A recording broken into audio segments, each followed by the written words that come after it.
So she agreed to a call, so we were really excited, so she was completely open, really, really nice. She's gonna talk to whoever she can this morning, so.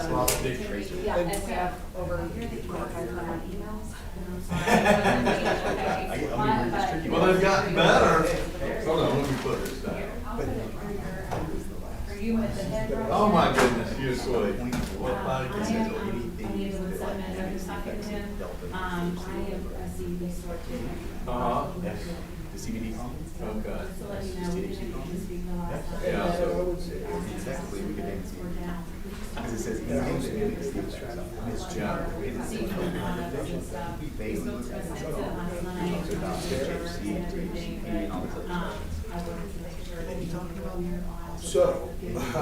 So all I know is, Yeah. I was Well, good. named by a lobbyist with the Georgia Association of Criminal Defense Lawyers. I testified before on other bills, not in this particular context. From what I understand, because there's a sign-up sheet, but sign-up sheet. no, where is it? You know, they just built the Delta Lounge. And I'm not the guy, so I'm not. Right there, so. And I'm not a lobbyist, so I'm not a lobbyist, so I don't know a lot of the legislative ins. I certainly came over here and so far, and as a lawyer, I'm kind of talking about not so much the consumer health side of it. Yeah. Well, and you know, my hope is to speak to some of these, tragic cases and let them know that this bill isn't going to fix any of the problems. People are still arrested, innocent consumers, innocent business owners. So last time. There's that one now? No, she will be delivering it, you guys, it's technically in the green shirt, so as soon as it starts, she'll be there, so get on there first. And we gotta be careful what we All right, well, We were talking to Tom. yeah. I don't know. Yeah, and I hear you. That's not, this battle is much bigger than this THC. This is. So basically, I mean, this is really. I'll look you up. I'm not gonna fly anywhere like it. It's gonna be awesome. Thank you so much. And I did I'm aware that I didn't.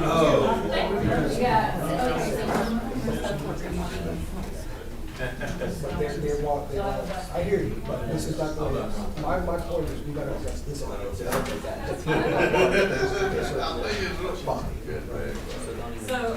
I'm not. I don't, you guys know.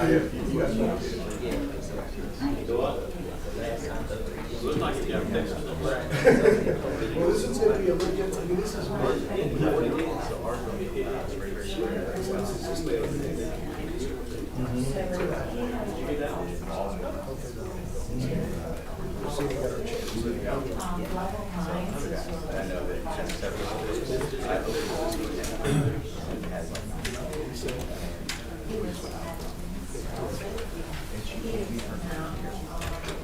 You have a medical card. We'll see what happens. I'm still hopeful. Really good legislation.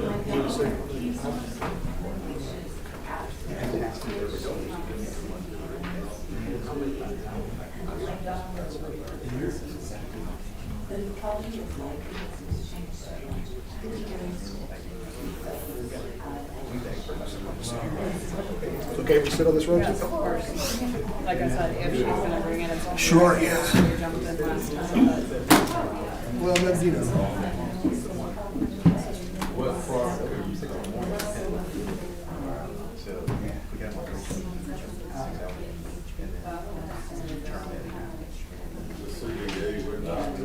So are they gonna hear this bill at all today? Well, we got several words. It's a process. Not even have to listen to it.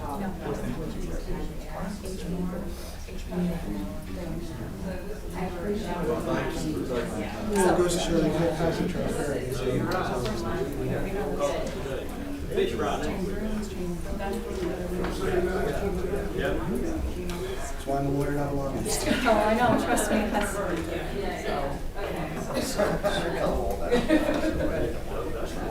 them in, if they do. Sounds like Should go out.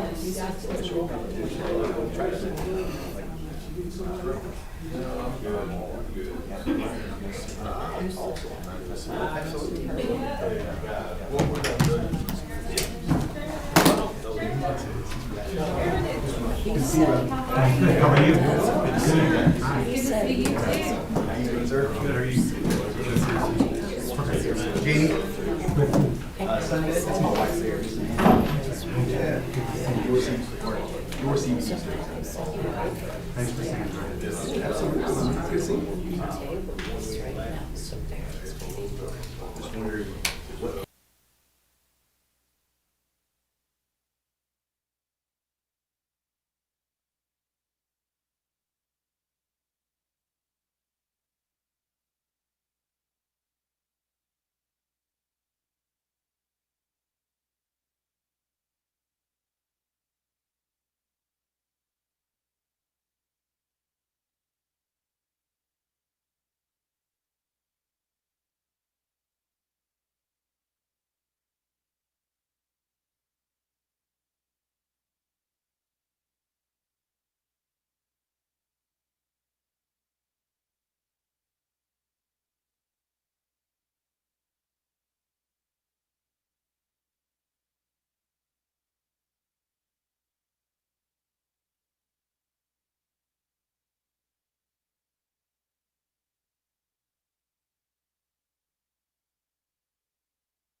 Well, good morning. Welcome to House Committee Day. I apologize for a little late. I was trying to do a little farming back at home. We do have a peach crop, although not a bumper crop of early fruit, but we do have some great sweet Georgia peaches coming, I hope. And so I can't wait to get back to Musella to start working on that. So thank y'all for being here. We got a great big, huge group this morning, and looking forward to a little discussion this morning on SB 33. So I'm going to ask Vice Chair Joe Campbell if he'd open us up in a prayer. U21. Father, we just come to you with thanks, and thank you for this day. Thank you for the opportunity that we've been given to do your work with the state, with the people, and we just lift that up, and we pray that we follow you in all that we do and seek you and seek your wisdom. Thank you for that in Jesus' name. Amen. Amen. Thank you. So let me catch the committee up a little bit on where we are. Senator Kilpatrick, thank you for being here, Senator. She's here, and the Senate sent us SB 33 over last year. Come on, sit at the front table. Sent us over SB 33 last year, which I think we heard, and we heard it again, and I think we've heard several versions of this, and I just want to thank you for all the work you put into this and effort, and as well as Paul Hibby, our legal counsel, and other interested people, as well as Department of Ag, Catherine Russell, and others. So in your packet, you have Senator Kilpatrick's going to present her bill that she's worked on, LC 443468S. And I wanted her, this is her sub with some changes from the original bill that came over, and I want her to explain a little bit what her bill does, and so I'll just turn it over to you, Senator. Thank you. Yep, you got it. It's a great day to be a Georgian. You guys have heard this bill before several times, and this is one of the many substitute bills that Chairman Dickey and I have worked on with the Department of Agriculture, and I think he's got a different idea at this point, and so I'm just going to go through this and explain what it does, just to refresh your memory briefly, because I know it's been very confusing for the committee. It has been, and I just want to tell the committee how hard you've worked on this, and it's a lot to get our hands around, and but you're we do have another substitute coming behind, but yours has a lot of merit. I just want to thank you for your effort on this and for your commitment to do something with these products. So I hope you'll pay attention. Thank you, Mr. Chair. And I do have another committee meeting at 11:30, so I won't be here when you vote, very likely. But anyway, thanks for the. Let me tell the committee the LC number is LC 443468S. That's the one with how many pages? 14 pages. Okay. Okay. My intent all along has been to protect the public from unregulated cannabinoids that are being sold in retail outlets without the same safeguards that we have in place for Delta 9.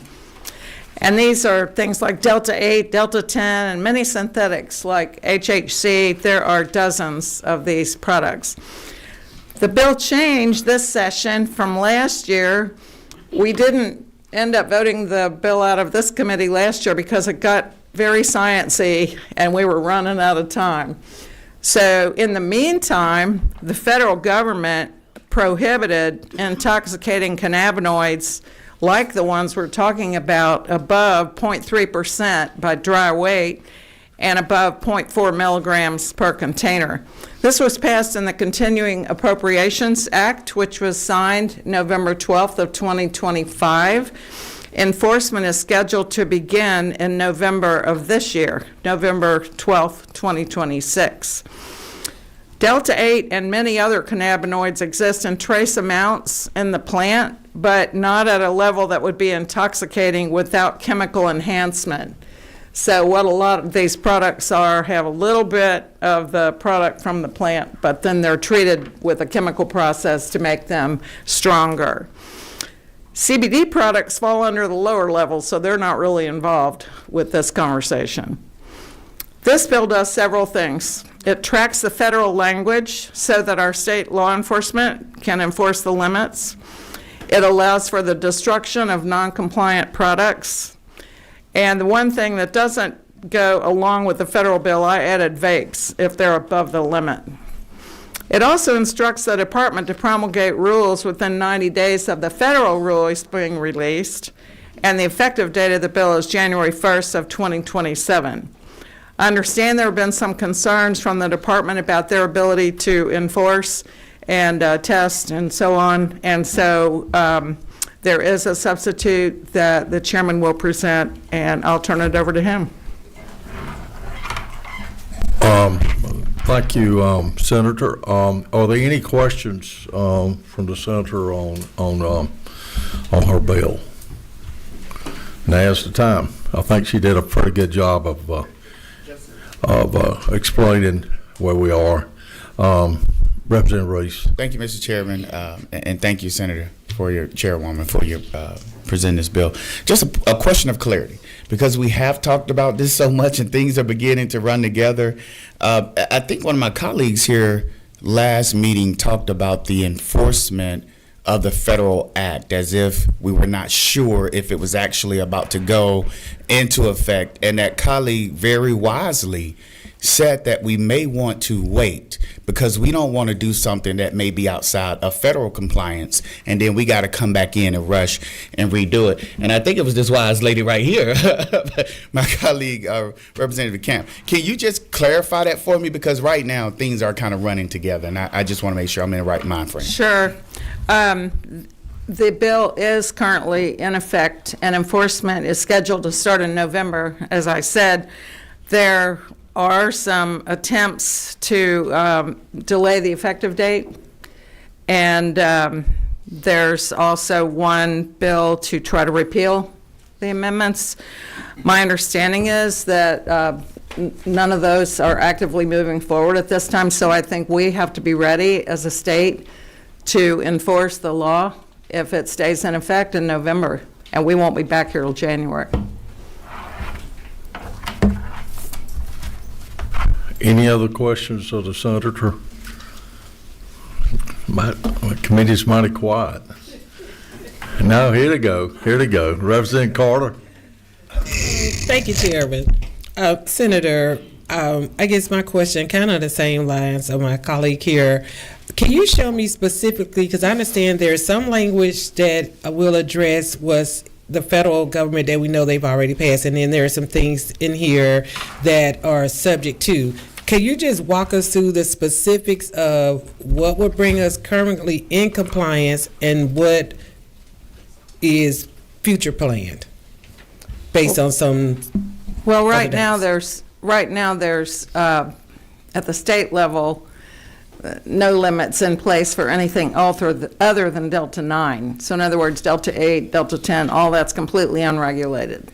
Okay, I'm referring to your bill. So, right. So there's some language in your bill that is currently in line, as you said, with federal government, and then there was something that you said that was subject to a date change. Yeah, and if you could just walk us specifically through that. Everything in the bill is in line with the federal law, except that I added language about vaping, which is, I'll have to find the line number. Okay.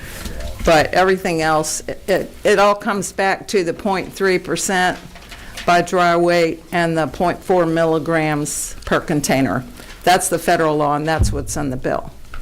Okay, you just made some references. So you're saying the only thing that isn't federal law that's in here is the vaping. So we just need to find the language for the vaping. But everything else in this bill, you're saying lines with federal law. That's, yeah, it's line 140, 141. And did you find it one other spot? That's where smoking is, and then Yeah. prohibition is in section 1.6. Is the consumer Yeah. boundary product intended for smoking?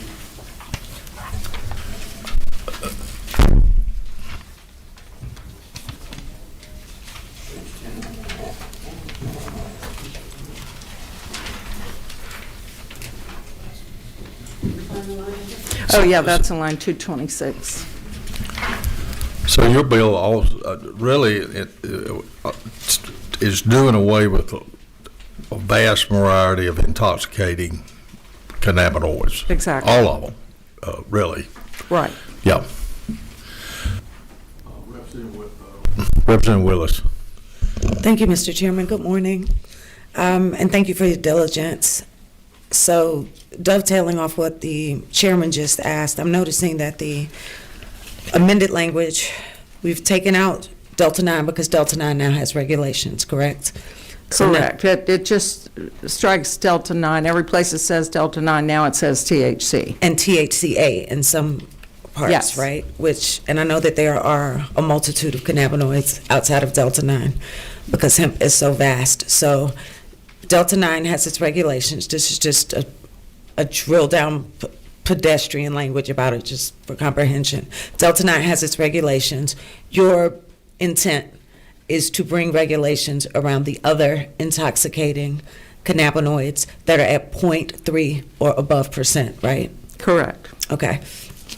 And so 0.3, per my comprehension, 0.3 has been like the baseline amount that you could have of cannabinoids and nothing above it. So is what you're saying that these other cannabinoids that aren't Delta 9 don't have that 0.3 regulation, and that's what you're seeking? And then you added the vape language, which would then what? What exactly does that vape language do? Does it mean anything above 0.3% in a vape? Yes. Okay. And do the vapes, because vaping is a real, I counted 323 emails about this bill in a week. And so. Sorry about that. No. No, but that lets me know. But what that does, and it's 2,000 overall, but what it does let me know is this is a real concern. This is impacting farmers. This is impacting hemp processors, which we don't have enough of in the state as it is. And so I just wanted to know if everybody else was getting that volume of feedback about the issue, but it also lets me know, as I'm hearing from farmers and processors, specifically, I'm hearing more from processors, that this places a great hindrance potentially on their business. So I'm just trying to understand all of the different sides. Have you considered making the vaping a specific issue? Because I think that is something that people have a grave concern around, even as they don't have full understanding of all of these things. It was just a suggestion and something I heard from my constituents, so I just wanted to go on the record for bringing that to you today. Thank you. Sure, I'd Mr. be Chairman. happy to do that, but that would have to be a different bill next year, a little late this year. Well, how do you do this? Okay, all right, let's. Well, I would say that unless some of the legislative efforts at the federal level are successful, this bill is going to start being enforced November 12th of this year. And so I think our state regulators are going to have to figure this out, and might as well go ahead and figure it out now, because it's going to be effective. It's already effective, and the enforcement's rolling around in just a few months. Representative Stinson. Federal level. Thank you, Mr. Chairman. My comment is kind of in line with my colleague, Representative Willis. Senator, thank you for your work on this. And last evening, I had a chance to speak with several families that shared with me their stories and how this legislation is really going to hinder their quality of life. And so basically, as Representative Willis stated, all the emails that we received, and so I just want to be on record that I addressed my concerns that this bill, from what I'm hearing from the families that I spoke with last night, is going to really hinder their quality of life. So thank you. Just want to put that out there. Representative Elfstein. Thank you, Mr. Chairman. I have two questions, I think. How can I tell the difference between a vape that has nicotine in it and a vape that has this stuff in it? Do they look the same? Is there something on this label that lets me know the difference between? Do you know that answer? There should be, because the product should be tested and labeled, but currently, because they're not regulated, that's not the case. So I don't know the difference if somebody is vaping nicotine or vaping THC, right? Right, so that's a problem. That's why we need labeling and testing of these products. There was one more question that I had. Let me pass, Mr. Chairman, if it comes back around this brain, I'll think about it. Yeah, thank you, Chair. I guess my question would be, due to the federal laws that are in place that will be implemented at this point, I guess you said in November, correct? Okay. If this bill is not passed,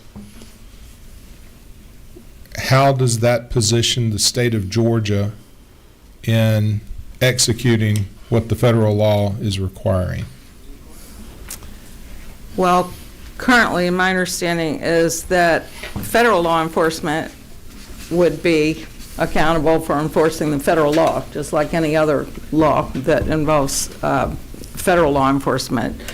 But for our state law enforcement to be able to follow the law, I think they'd need authority to do that. And so that's one of the things I was trying to do with this bill. But if the products are prohibited federally, they're going to have to come out of the retail stores. And so the process of how that happens is what I'm trying to put in place, so that our department that's accountable for that would be able to follow federal law. Okay, follow up, Chair? Yeah. So as I'm thinking through this and hearing some of the thoughts about kind of letting this pot simmer a little bit so we understand the impact that the federal law is actually going to have, the time frame we're concerned about is November till we're back in session in January. Would that be correct? That's actually the effective date of the bill is January 1st. The idea being to give the department a little time to kind of figure out how they're going to fit it all together. But it's up to the committee whether you want to simmer the pot or whether you want to go ahead and set up the framework now. Okay, thank you.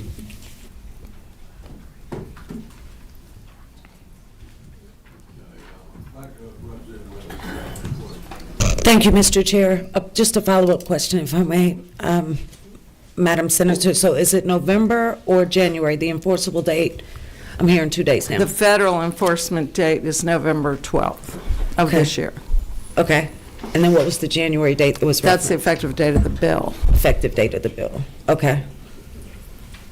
So I think for me, based upon the feedback, and thank you for the clarification, I just want to be, excuse me, on record. There's too much ambiguity for me between where we are, where we desire to be, what's coming from a federal level, and how this impacts the ecosystem around this for me, because I've heard from individuals who have been able to have a better quality of life because of access to certain products.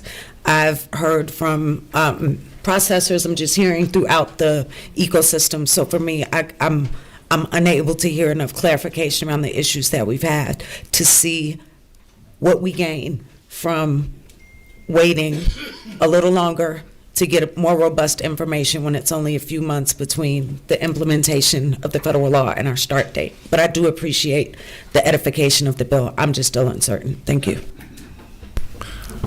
Chairman Darlene Taylor. Thank you, Mr. Chairman. With this, if we don't pass it, is it going to put us in any jeopardy of not being aligned with the feds? I'm not really sure about that. I know that other states are dealing with the same issue right now, and everyone's trying to figure it out. Okay. So I think there are a lot of people that are counting on the effective date being moved back, but I'm not sure at this late date that that's going to happen. because we know how functional Congress is in passing legislation. They don't operate the same way we do.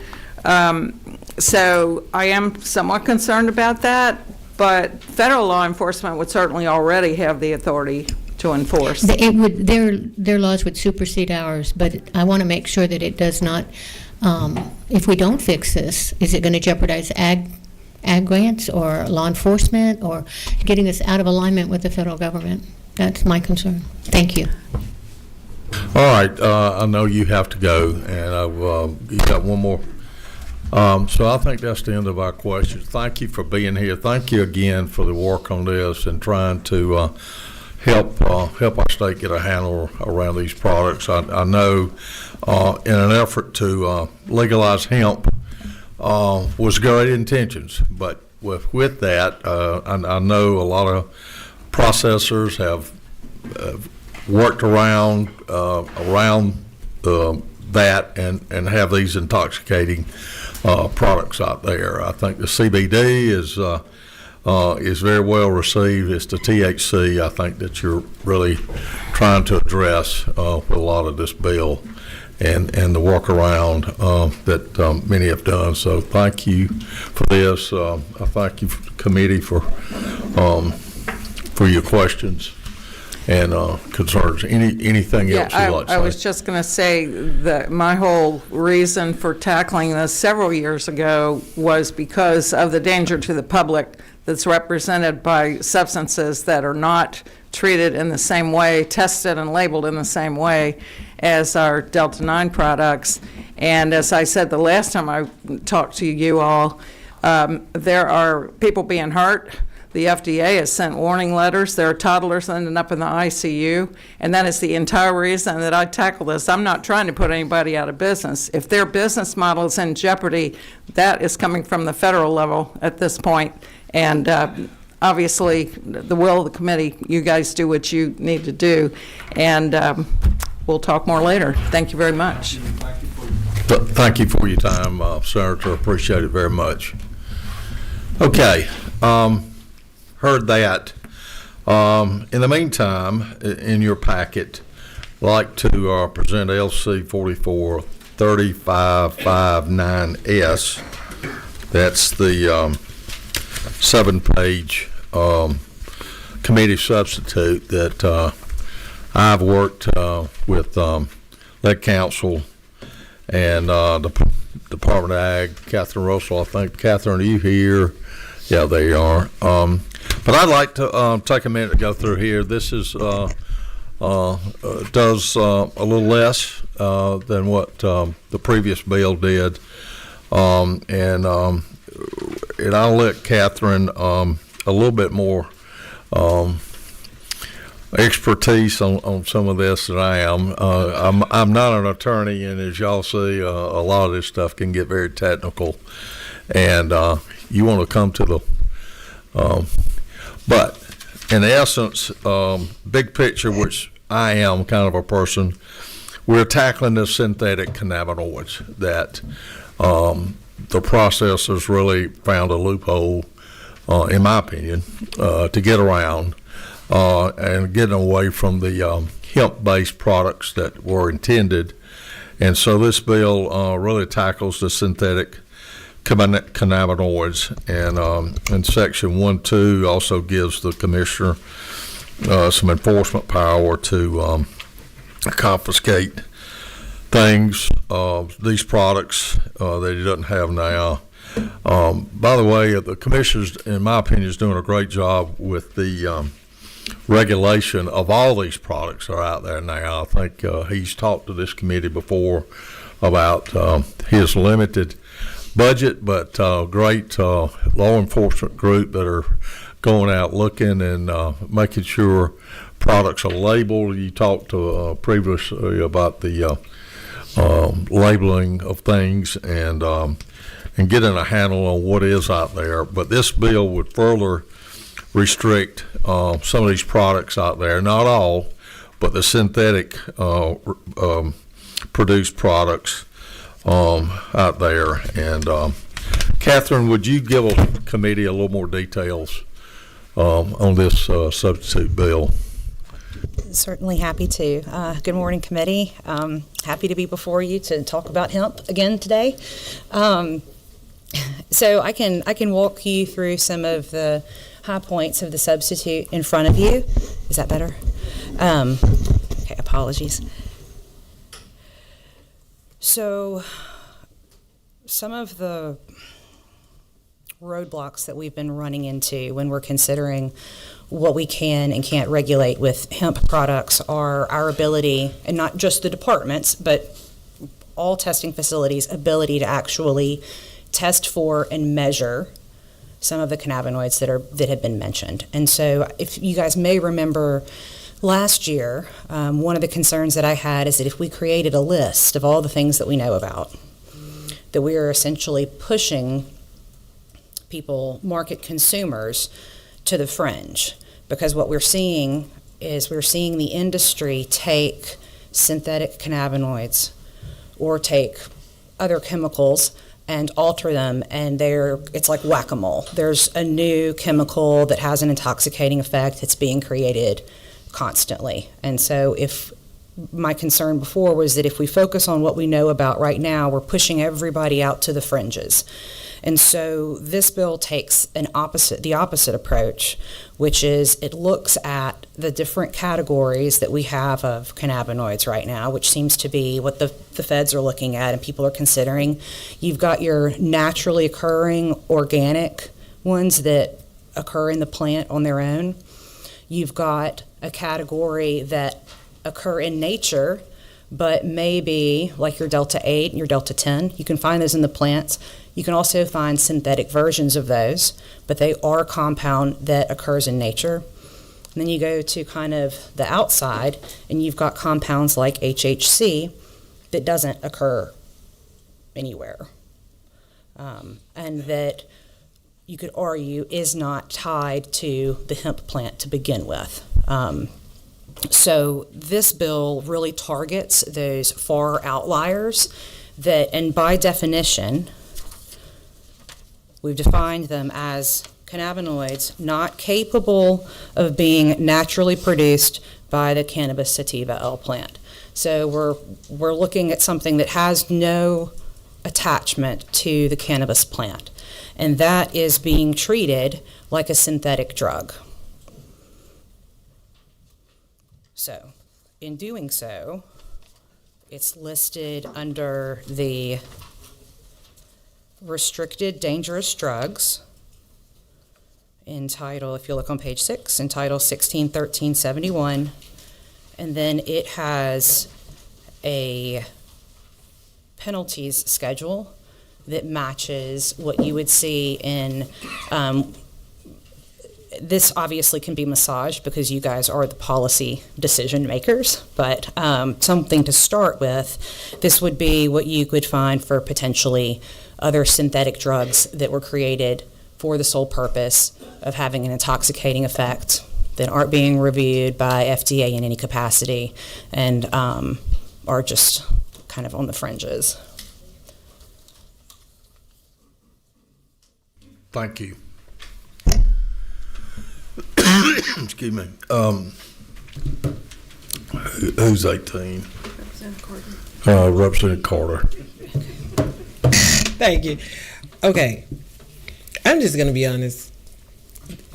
Every year I learn more and more about this stuff because that's just not my world. But I'm trying to do the best I can to support the businesses, the community, help people stay safe. So I'm with you with the synthetics. They've taken this stuff in the laboratory and they created something. So with this legislation, as we look at it and considering what the senator presented and the concern with the federal regulations, where will this version leave Georgia? Certainly. So I will say that I have a slightly different perspective on, and who knows, on what might happen with the federal situation. My understanding is that there are a number of efforts to push that date, the effective date back beyond November.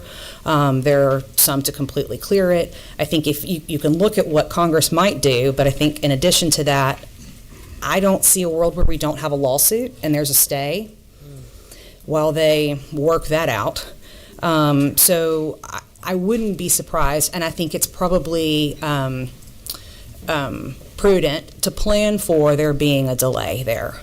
And to provide kind of a window if there is such conversation and there is an adjustment, it would make sense for us to be able to adopt what does go into effect, what we actually see play out. So the substitute before you is not at all triggered or impacted by what's going on at the federal level. This is narrower than than the guidance that we have received, but not as narrow as what might be coming. Gotcha. Thank you. Yes, ma'am. Representative Camp, Chairman Camp. Thank you, Mr. Chairman. Thank you so much for being here, Catherine, and for kind of walking us through this. I was looking through the bill, and thank you for talking about adding line 126 about the synthetic cannabinoids.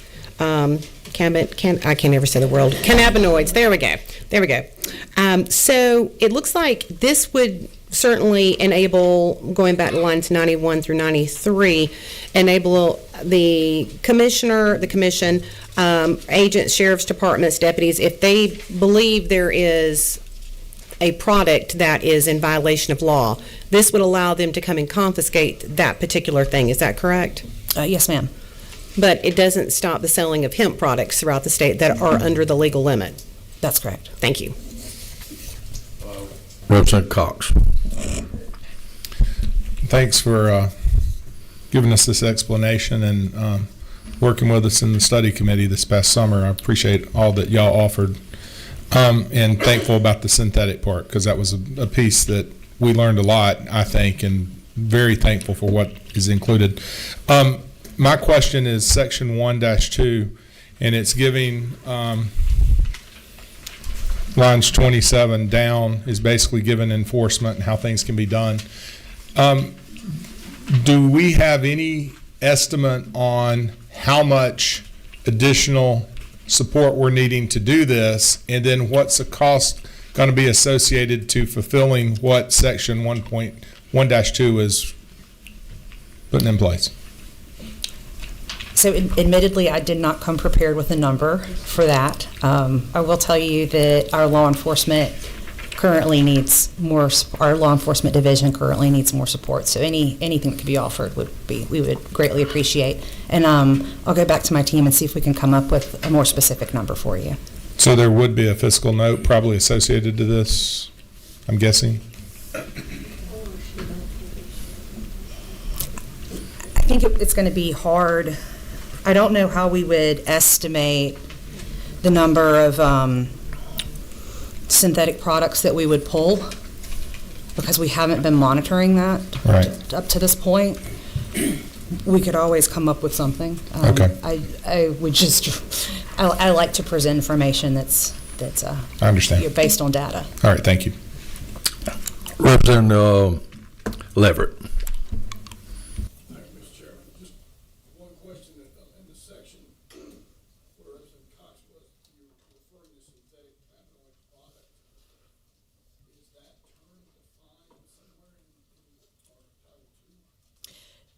It is. Okay. I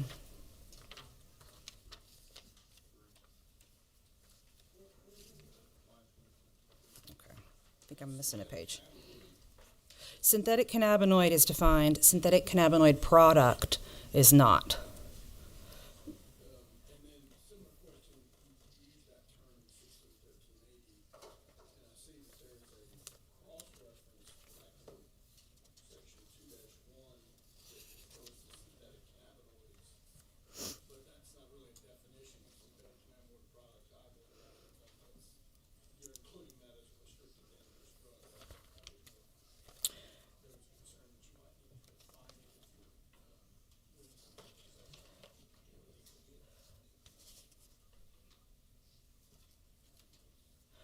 I certainly, that's just a well-made point. And if you would like, when I have an opportunity to sit down, perhaps I'll try to draft a definition, if that's something that the chairman would be interested in. Could you repeat that a little bit?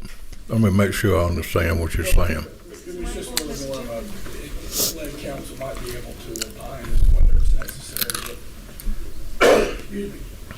The final section, or section 2-2 of the bill on page 7, refers, renders it illegal to possess or have under control a synthetic cannabinoid product. But I didn't see a definition in that statute. It may be elsewhere in Title 16. So that was just my question. What lines are you reading? I'm on page 7, line 134, reference 134, 135, and again 137. That certainly makes sense. That's not a definition of synthetic cannabinoid product. It's cross-reference to another term that's used to define restricted dangerous drug. At least as I read it. And that's more for him. I don't really see anything about synthetics in the section. Currently. There's not anything. That's, if you're talking about 161380, that's a new section. No, I'm talking about 2-23-3. Okay. Okay.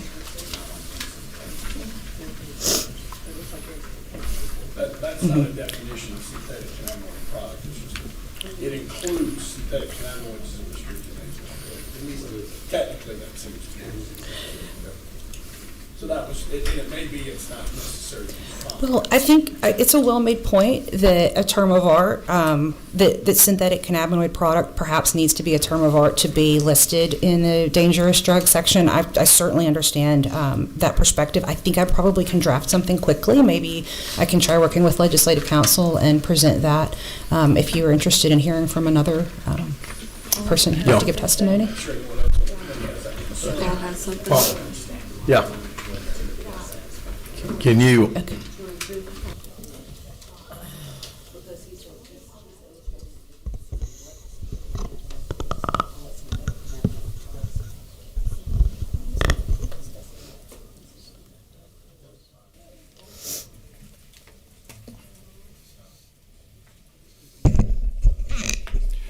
Chairman, I'll defer to the Department of Agriculture as to the ultimate goal, but just drafting wise, a very simple change would be on lines 134 to 135 to delete the word product. And again, I'm not sure if that's the intent, but instead mimic the language on line 126 and just refer to synthetic cannabinoids as defined in Code Section 2-23-3. So you would just include that in section 1613? Yes. That seems like a good fix to it. I just would think somebody, if they are accused of a violation of the statute, is going to raise as a defense what exactly is it? I wasn't notified. What was I supposed to? So my only concern with that, I apologize. My only concern with that is if you look at line 136, paragraph 2, where we speak to the manufacturer, delivery, distribution, dispense, administer, sell, or possession with intent to distribute any synthetic cannabinoid product. If we limit that to just say synthetic cannabinoid, and not the product, then you run into, I don't know that manufacturer works any longer, at least not in the same sense, or even deliver or distribute, because what you're essentially talking about there is a component and not the total. No, that's just synthetic. But I think maybe an idea would be to say something like a definition might be synthetic cannabinoid product is a product containing in whole or in part synthetic cannabinoids as defined prior. Apologies, Mr. Chairman. No, I just I'm talking too much. I just love it when three attorneys are talking together. It is so over my head. I'm not sure I've ever experienced this.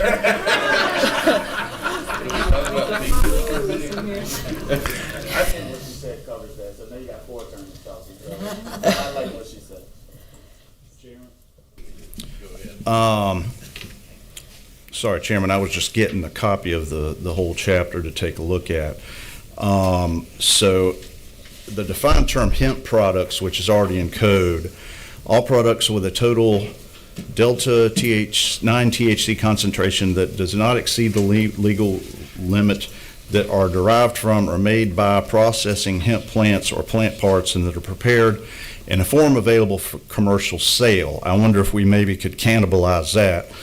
Sorry, that's probably not a very good word to use. And come up with a definition, a defined term that I could stick, because the term is also used in the new version of Title 23. Could stick in Title 23, it would come right after the defined term synthetic cannabinoids. So synthetic cannabinoid product,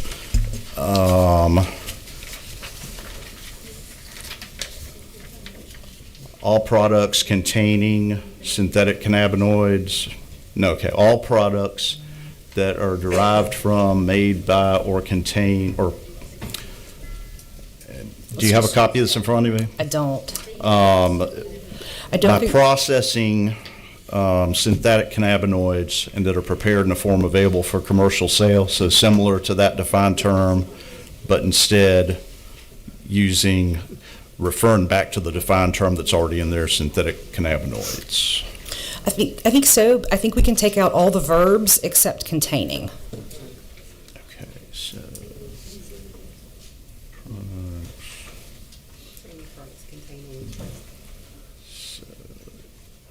Okay, so all products containing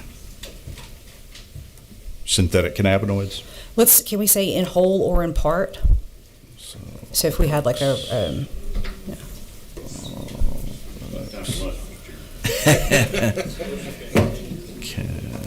was trying to sit down, y'all. Containing in whole or in part. Okay. Chairman Leverett, we think we're good? We're satisfied. Chairman, when the time comes, I can state. Okay, we'll do that when the time comes. Okay, got a couple more questions, and then maybe we'll move on. Chairman Corbett. Thank you, Mr. Chairman. Thank you, Catherine. We was talking a question come up earlier about increased cost or whatever to do what's in this bill. And I know when we first started out, we only licensed for growers and processors, and we didn't generate enough funds to even think about sustaining the program, what we're generating. But we expanded that base a couple years ago to the processors, the growers, the retailers, and the wholesalers. And since doing that, there's quite a bit more revenue coming in to take care of the hemp program. Does that money go to the general fund and we have to appropriate that back? Is that the way that works now? It goes to the general fund. That's right, and we're generating a lot more money. So we're generating the money to do it. We just got to appropriate it back, if I understand that right. I think that the fees this year generated over $1 million. Yeah. 22. So $2 million. It's just up to us to appropriate it back. Well, that'd be lovely. Yeah. Representative Osteen. Thank you, Mr. Chairman. Catherine, I asked that question earlier about distinguishing the difference in the vapes. Does line 60 through 64 address that? So I listened to the discussion surrounding your question, and I wasn't sure I followed some of the back and forth. Could you ask me the question again? How can I differentiate between a nicotine vape and a vape containing this product? When you're purchasing? When I'm purchasing, when it's on my person, if law enforcement is trying to distinguish, how do they distinguish? So there are requirements when you purchase in store for hemp products. It'll have the THC triangle with the marijuana leaf displaying it. There are requirements. The vapes have to meet every labeling requirement that all of the other hemp products do as well. So they'll have a COA that you can find by scanning the QR code. It will tell you what the test results are for all of the testing requirements that the department lays out. And now that's the container when purchased. If you were to walk past someone on the street, if I don't know that you would necessarily be able to tell if it's nicotine or if it's hemp or if it's low Something THC else. oil, which I think we heard on the floor is odorless. So I do think that no vapes at this time that I'm aware of, and I'm not an expert in this, but or have any kind of labeling for onlookers to know. Okay, thank you so much. Representative Dawson. Thank you, Mr. Chair. Had a quick question regarding the concentration.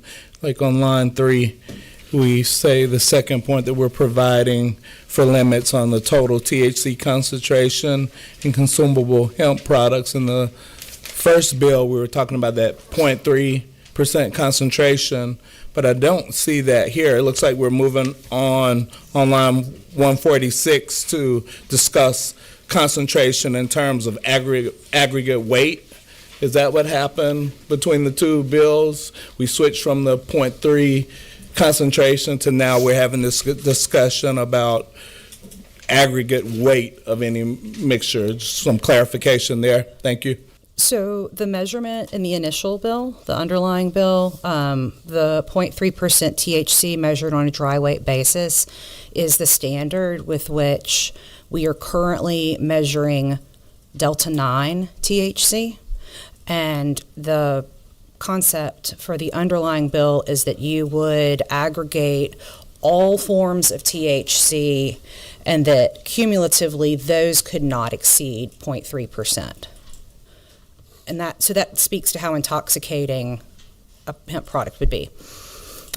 On line 146, this is speaking to the penalties.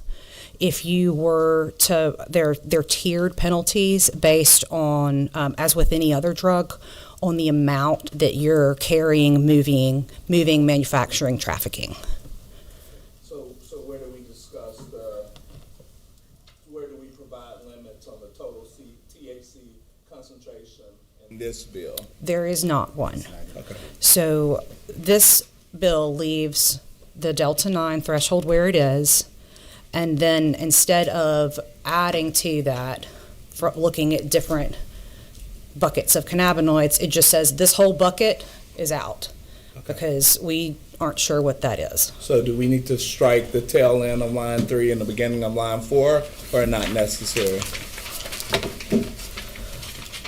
Where we're saying that we're providing for limits on the total THC concentration in consumable hemp products. So I believe that summary at the beginning here is likely just held over and can probably be edited. That doesn't technically fall in part of code. Is that right, Paul? I'm sorry, what lines? 3 and 4 at the beginning. That's the title. That's not codified, correct? Right. So that can be amended. Oftentimes, I think those don't quite get updated as quickly as bills change. Thanks. Thank you. All right, we're getting close to 12. You good, Jordan? Okay. Anybody, who else got some real questions you got? Okay. 20 seconds, Mr. Chairman. You 5? Yeah. 4. Yes, sir. Thank you, Mr. Chairman. And thank you. I'm always amazed with your brilliance. You are just so smart, and you represent the department so well. 2 points of clarity for me. Right, she should get a raise. Let's get a fiscal note on that. But number one, this bill here is a department bill, right? This is supported by the department? The department supports this bill. Same to me. Okay. Number 2, this is not putting the cart before the horse as it relates to the federal policy that we're waiting to see what's going to happen, in which you just raised a very important point. There can be stays. There can be so many things that can happen. But this bill allows us to move forward with enforcement and not put the cart before the horse, correct? I believe that to be the intention. Okay. And the with result of that, the bill. that's why I support this bill, Mr. Chairman. At the appropriate time, I like to move it. Thank you. Chairman Meeks. Thank you, Mr. Chairman, and thanks for your work and Catherine on this bill to really narrowly tailor what we're trying to take off the market, and that is those products that are not regulated, that are 100% synthetic, and that we really don't know what it is that consumers are getting. So, Mr. Chairman, with that, I would move to pass Senate Bill 33 LC 443559S. I'll second, since I said appropriate time, he took it. His thing's been flashing a lot longer than yours. Okay, we have a motion and a second on LC 443559S, and we have an amendment to that. Do I need a motion for the amendment? I need a motion for the amendment. Got a motion, got a second. Well, he'll need to read it out. So I'd ask, let council to read out the amendment. Yes, Chairman. The amendment would consist of, after line 23, adding a new paragraph 26.2, synthetic cannabinoid product means all products containing synthetic cannabinoids in whole or in part, and that are prepared in a form available for commercial sale. The second change would be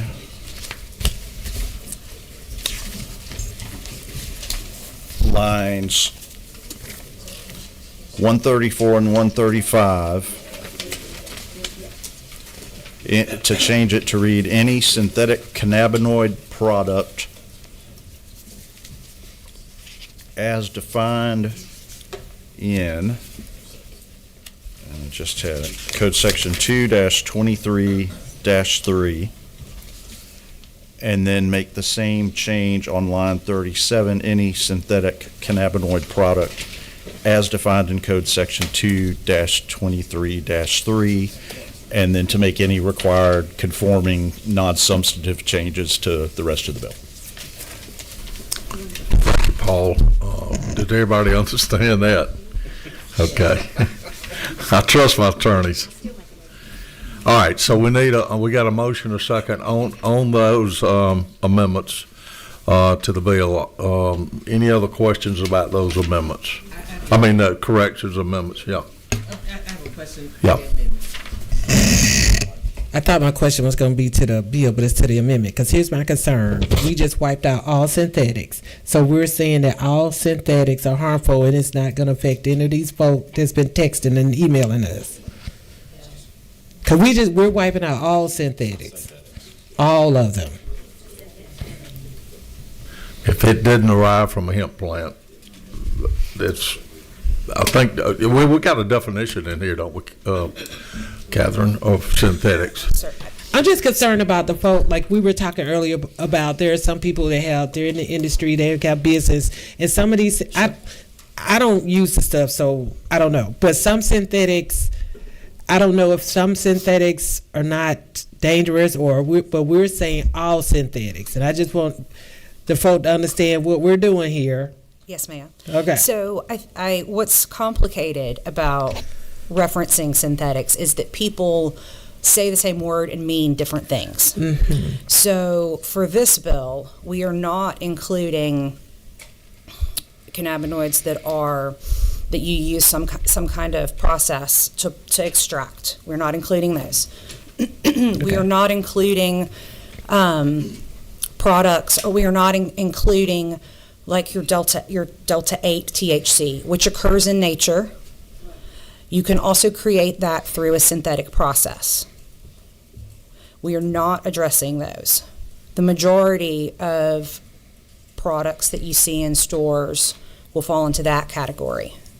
The category that we are addressing are synthetic chemicals that do not occur in nature and are in no way associated with the hemp plant. We're trying to get this back to a hemp-based I got you. material. That was the intent. No, I got you. And so did this, She's helping me. I'm sorry. No, you're helping me. I just want to make sure that that definition that you just used is what, that we're clear that's what we're doing. Let's read it. Okay. Let's make sure that I want this to be what the committee would like. So the definition on line 22 reads,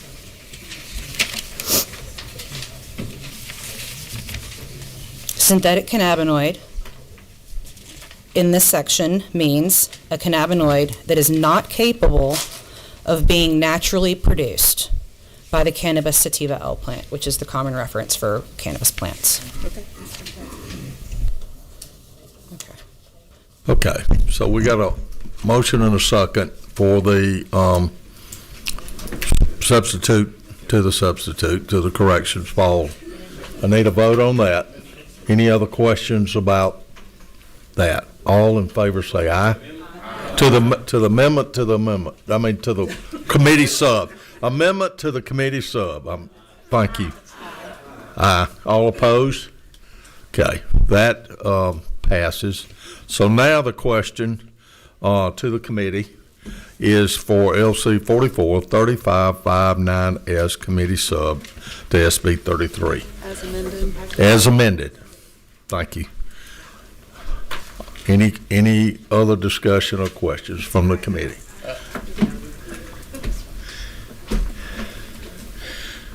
Chairman, Thank you for acknowledging me, Mr. Chairman, but I just want to be absolutely clear. Back to what Representative Carter stated, all these emails we received, the families that I talked to last night that shared with me how the previous bill would hurt their quality of life, or this bill is going to do what we're about to do now, is going to do the exact same thing. No, it's going to be, okay. All right. Very good. Just want to make sure. Thank you. Representative. Thank you, Mr. Chairman. I just want to ask one simple question. Basically, the previous bill, terrible, okay, and I've been reading both of them nonstop, so it's a little confusing. The short bill is a lot more common sense. We're trying to lay a foundation here for the state of Georgia to pass something that will stand up with the federal government comes through with theirs. Is that true or false? And will this give the commissioner more authority if needed? I hate to answer your first question with a maybe, but that is kind of, it kind of depends on what the feds do. But what I would say is that in talking with people involved in the space,